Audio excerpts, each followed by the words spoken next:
My Lords, the motion passed on the 29th of January in the other place, seeking legally binding changes to the Northern Ireland Protocol, is the only way to deliver a sustainable majority.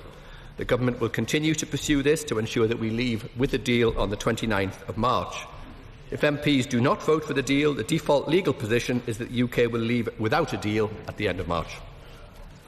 But surely the Government could also do something useful at the moment, like sending ministers to urgent anti-self-harm corrective therapy sessions, for instance. But shouldn't the Government also now promise the House to extend Article 50 and start moves to a people's vote as well, in case things go wrong on the 27th of February? Well, I can tell the noble lord that instead of sending ministers to self-help therapy sessions, we're actually sending ministers to Brussels. My right honourable friend, the Secretary... It may well be the same thing, yeah. My noble friend, my right honourable friend, the Secretary of State, is in Brussels today. The Attorney General is going this week. The Prime Minister is also going this week. And just to add to the contingent, I myself am going to Brussels later on this afternoon. My Lords, I think I hear the noble Lord the Minister say that the default legal position, if the Government can't get a majority, was to leave without a deal. That it may be the default legal position. It is clearly not the default moral position. Now, will the Government start thinking about the country and to be more serious about looking for cross-party, cross-parliament support for a deal that can command the majority in the Commons as well as the support of the country? Well, I'm sorry to tell the noble lady that it is the default legal position. It's what Parliament has voted for. It's what the legislation says, and we are preparing accordingly. But, of course, we do not want to leave with no deal. We want to leave with a deal, which is why we are intensively engaged in discussions to try and produce a solution that is acceptable to Parliament as a whole. My Lords, the Brexit analyses that the Brexit Select Committee in the other place finally forced the Government to publish showed that Brexit in any form whatsoever would be very damaging to the British economy, to the extent of up to 8% hit to GDP, let alone the chaos of no deal. Will the Government now accept the proposal that's being discussed in the other place, that they would approve the Prime Minister's deal, whatever that turns out to be, subject to it being put to the people for them to assess between that and remaining in the EU, which is far superior? Well, it will come as no surprise whatsoever to the noble lady when I say that no, we won't. We don't think that another people's vote is the correct way forward. We've already had a referendum and we all know the result of that. I do admire the nerve of the Liberals in continuing to pursue this option, although I notice that in the various debates that have happened in the House of Commons, they have not put it forward as a subject for a vote, because, of course, they know very well that there is no majority for it. Are any ministers...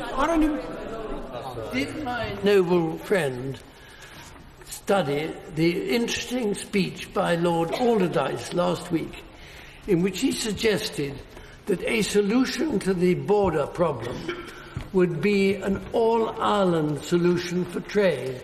This would involve having the border down the Irish Sea, where it would be invisible, but it would not necessarily be a very good idea. It could be a very good idea for the Northern Ireland to be in the customs union with the EU, and that would in no way limit the extent to which Northern Ireland is part of the United Kingdom.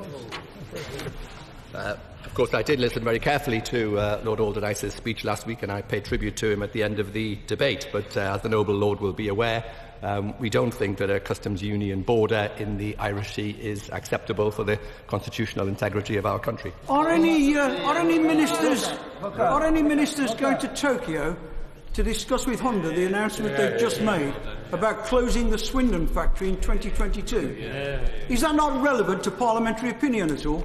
Yeah.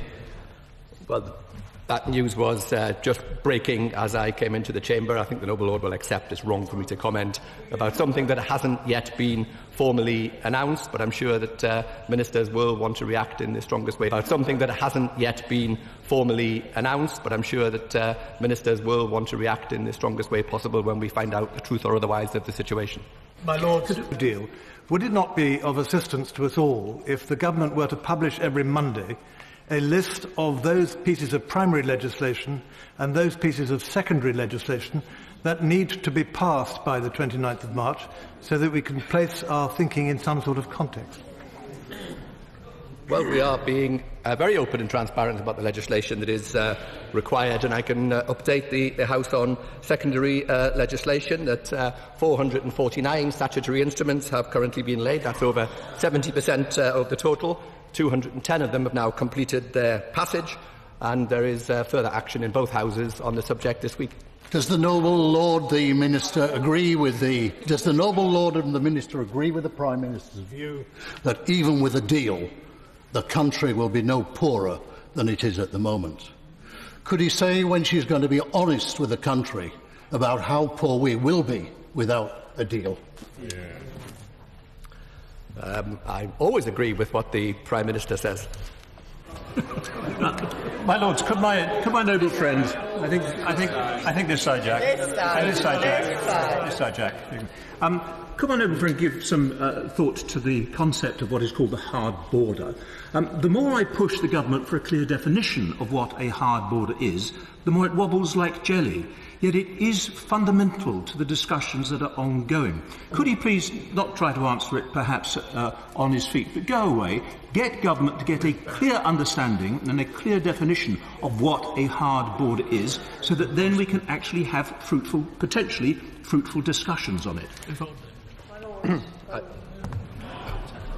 I think that the noble Lord makes a good point, but I think the definition of a hard border is, of course, a complicated one, but it's generally understood as being related to the installation of border infrastructure. My Lords, could I ask why the government isn't asking for an extension? Because we don't believe that an extension would solve our problems, just delays the date that a decision must be made. And as I've said before, that is now the legal default in legislation passed by both houses that we leave on the 29th of March, with or without a deal. My Lords, isn't it continuously misleading for the noble Lord the Minister to present the number of secondary legislation instruments that have been tabled as though that was the end of the matter? There is a big difference between the number that have been tabled and the number that have been subject to scrutiny.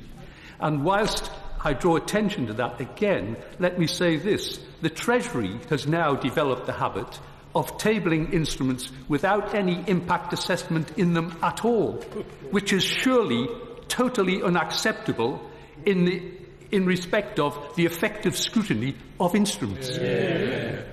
I, of course, totally agree with the noble Lord that I said how many had been tabled, but I also said how many had been completed. If I didn't, the number is 210. So I totally accept that there is a long gap in the process in between, and the appropriate scrutiny must be provided. And I pay tribute to the work of the noble Lords Committee and Lord Trefgarn's committee in the excellent scrutiny work that they are providing on this important legislation.